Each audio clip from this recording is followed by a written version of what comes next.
सुप्रभात बच्चों, आप सब कैसे हैं। हम पढ़ रहे थे शब्द विचार। शब्द विचार में हमने देखा कि शब्दों का निर्माण किस प्रकार से होता है, किस प्रकार से हमें शब्द प्राप्त हुए हैं। तो आज हम करेंगे फोर्थ पार्ट, प्रयोग के आधार पर शब्द के भेद। क्योंकि हमने अर्थ के आधार पर, उत्पत्ति के आधार पर और रचना के आधार पर अपने भेद पढ़ लिए थे। तो आज हम करेंगे प्रयोग के आधार पर शब्द के भेद। कितने भेद होते हैं? दो। कितने भेद होते हैं? दो भेद होते हैं, विकारी और अविकारी। तो हम पढ़ेंगे सबसे पहले विकारी शब्द। विकारी शब्द जिसमें क्या है, परिवर्तन हो जाता है। किसके कारण परिवर्तन होता है? जिन शब्दों में लिंग, वचन, काल, कारक आदि के कारण परिवर्तन हो जाता है या उनमें विकार उत्पन्न हो जाता है या बदलाव आ जाता है, तो ऐसे शब्दों को हम विकारी शब्द कहते हैं। तो विकारी शब्द की क्या डेफिनेशन बनेगी कि जिन शब्दों में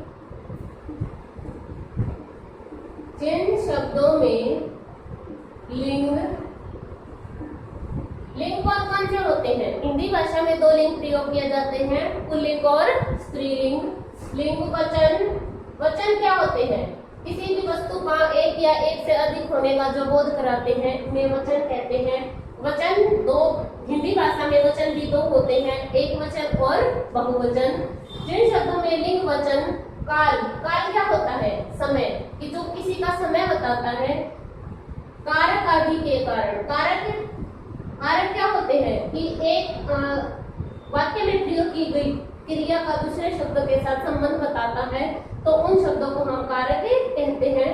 जिन शब्दों में लिंग, वचन, काल, कारक आदि के कारण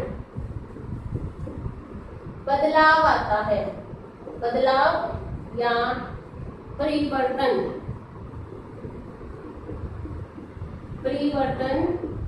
हो जाता है, उन्हें विकारी शब्द कहते हैं। कि जिन शब्दों में क्या हो जाता है, परिवर्तन हो जाता है, उन्हें विकारी शब्द कहते हैं। उम्मीद करती हूँ कि डेफिनेशन आपको क्लियर हो गई होगी। जिन शब्दों में लिंग, वचन, लिंग मैंने बताया पुल्लिंग और स्त्रीलिंग, वचन एक वचन और बहुवचन, काल क्या होता है? समय है, भूतकाल हो सकता है, वर्तमान काल हो सकता है, भविष्य काल हो सकता है। कारक आदि के कारण क्या हो जाता है? उन शब्दों में बदलाव यानी उनका रूप बदल जाता है या परिवर्तन हो जाता है, तो ऐसे शब्दों को हम विकारी शब्द कहते हैं। विकारी शब्द के कितने भेद होते हैं? 4 भेद होते हैं। विकारी जो शब्द होते हैं उनके 4 भेद होते हैं। कौन कौन से? संज्ञा, सर्वनाम, क्रिया और विशेषण।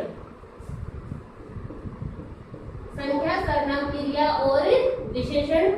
आपको मैं संक्षिप्त में इनकी थोड़ी सी डेफिनेशन समझाती हूँ कि इनको कहते क्या है, और उदाहरण के माध्यम से हम सीखेंगे कि विकारी शब्द इन्हें क्यों कहते हैं।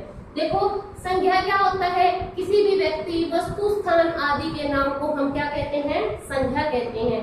कि जो भी चीज है हमारे पास उसका नाम है, उसे हम क्या कहते हैं? संज्ञा कहते हैं।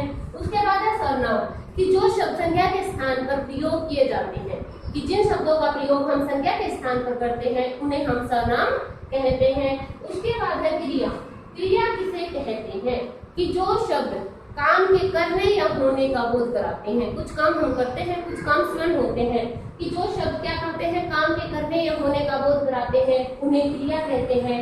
और विशेषण की क्या होते हैं? जो शब्द संज्ञा और सर्वनाम की क्या बताते हैं? विशेषता बताते हैं, उन्हें हम विशेषण कहते हैं।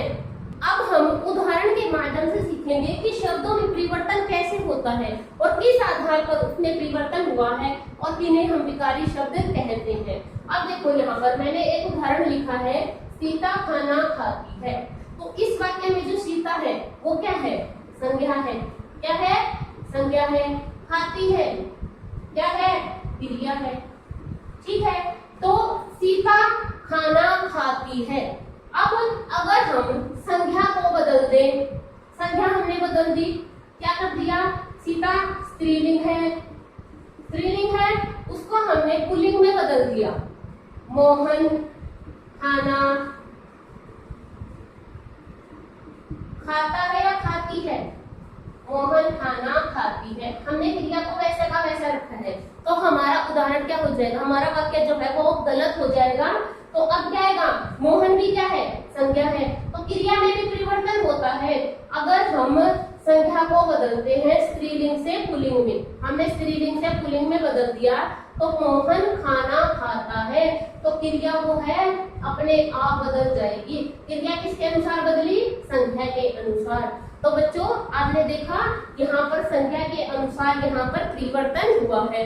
अब इसमें हम काल, अभी आपने संख्या के कारण परिवर्तन देखा, यहाँ पर लिंग के कारण परिवर्तन देखा। अब हम काल के आधार पर परिवर्तन देखते हैं। सीता प्रतिदिन स्कूल जाती है। अब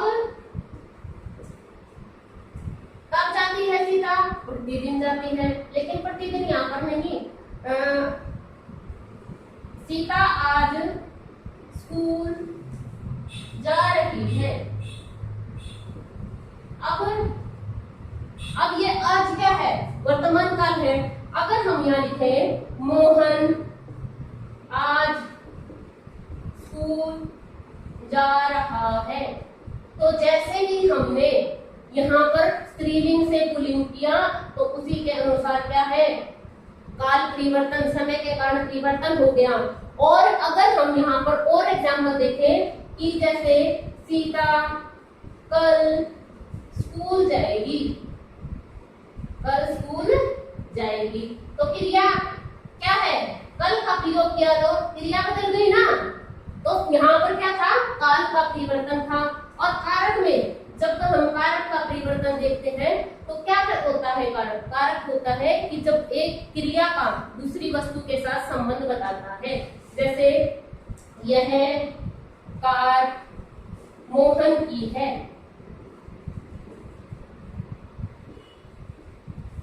तो क्या है, कार किसकी है, मोहन की है।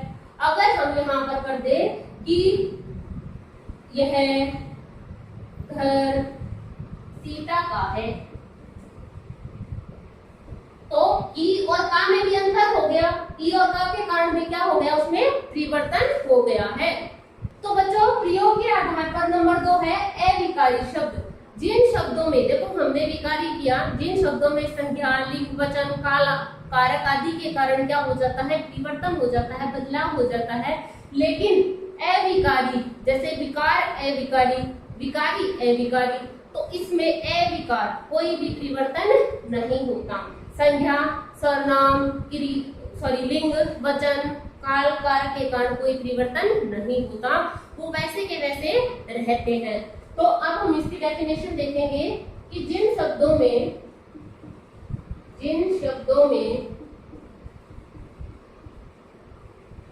लिंग, वचन, काल,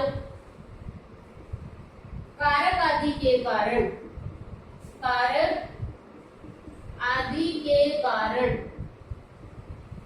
कोई परिवर्तन नहीं होता, कोई परिवर्तन नहीं होता, उन्हें अविकारी शब्द कहते हैं। अविकारी, देखो बच्चों ये विकारी शब्द के बिल्कुल विपरीत है, उल्टा है, विलोम है, कि जिन शब्दों में क्या है, लिंग, वचन, काल, कारक आदि के कारण कोई भी परिवर्तन नहीं होता, उन्हें अविकारी शब्द कहते हैं। इसके भी 4 भेद होते हैं। कितने भेद होते हैं, 4 भेद होते हैं। नंबर 1 क्रिया विशेषण। देखो पहले हमने क्रिया और विशेषण अलग अलग किया था, लेकिन इसमें क्रिया विशेषण साथ में जुड़ा होगा। नंबर 2 संबंध बोधक,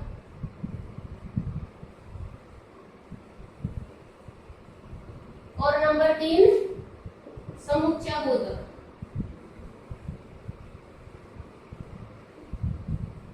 और नंबर 4 विस्मयादि बोधक।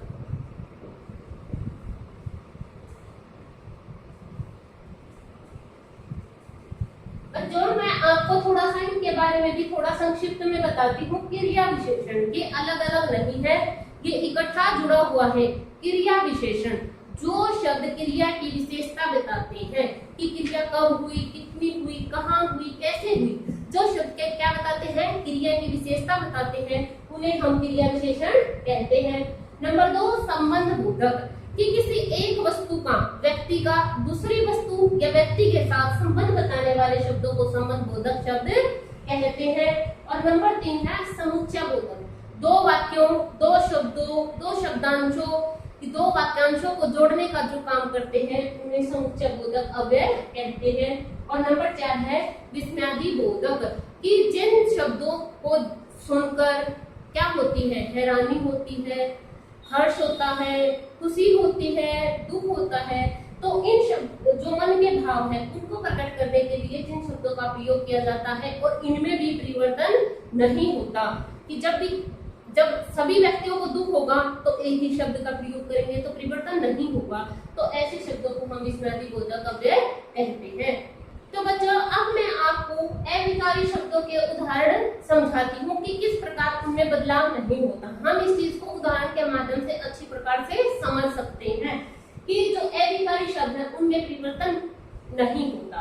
तो राधा तेज चलती है, हमने यहाँ पर एक क्रिया विशेषण है जो उसका उदाहरण लिखा है कि राधा तेज चलती है। राधा कैसे चलती है, तेज चलती है, तो क्रिया की क्या हो गई है, विशेषता हो गई तेज चलना। तो अगर मैं यहाँ पर इस राधा क्या है, संज्ञा है, और क्या है, स्त्रीलिंग है ना, स्त्रीलिंग। अगर मैं इसको पुल्लिंग में बदल देती हूँ, मोहन तेज चलता है, तो अब देखो ये भी क्रिया विशेषण है, लेकिन जो तेज शब्द है अब चलता है किसके अनुसार बदल गया, संख्या के अनुसार। अब स्त्रीलिंग से हमने क्या बना दिया, पुल्लिंग बना दिया, लेकिन यहाँ पर क्रिया पर प्रभाव पड़ा कि चलता है, चलती है का क्या हो गया, चलता है, लेकिन तेज पर यहाँ पर कोई भी प्रभाव नहीं पड़ा, उसमें कोई भी परिवर्तन नहीं हुआ। अब हम इसको क्या है, एक वचन है ये, इसको हम बहुवचन बनाते हैं। वे बच्चे तेज चलते हैं, वे बच्चे तेज चलते हैं। तो अब देखो यहाँ पर भी तेज पर कोई प्रभाव नहीं पड़ा, हमने एक वचन से क्या बना दिया, बहुवचन बना दिया, वे बच्चे बहुवचन के लिए प्रयोग हुआ है वे, तो यहाँ पर हमने एक वचन के स्थान पर क्या बना दिया, बहुवचन बना दिया, लेकिन फिर भी तेज पर कोई प्रभाव नहीं पड़ा। तो ऐसे ही एक वचन और बहुवचन, स्त्रीलिंग और पुल्लिंग, लिंग का यहाँ पर कोई प्रभाव नहीं पड़ा। तो मैं आपको एक काल का भी उदाहरण देकर समझाती हूँ। राधा कल दिल्ली जाएगी, राधा दिल्ली कब जाएगी, कल। तो क्या है, क्रिया क्रिया किसके अनुसार बदलेगी, संख्या के अनुसार। तो हमने यहाँ पर काल का प्रयोग किया है, कल दिल्ली जाएगी, लेकिन इसमें यहाँ पर इस कल पर कोई प्रभाव नहीं पड़ेगा। अगर हम स्त्रीलिंग से पुल्लिंग बनाते हैं तो मोहन कल दिल्ली जाएगा, क्रिया बदलती है बच्चों, कल पर कोई प्रभाव नहीं पड़ा ना, वो वैसा का वैसा है जैसा इसमें पहले था। तो बच्चों आप उदाहरण के माध्यम से ठीक प्रकार से समझ गए होंगे। अगर फिर भी आपको कोई कंफ्यूजन है, कोई भी समस्या है, तो आप कमेंट सेक्शन में लिखकर जरूर पूछें।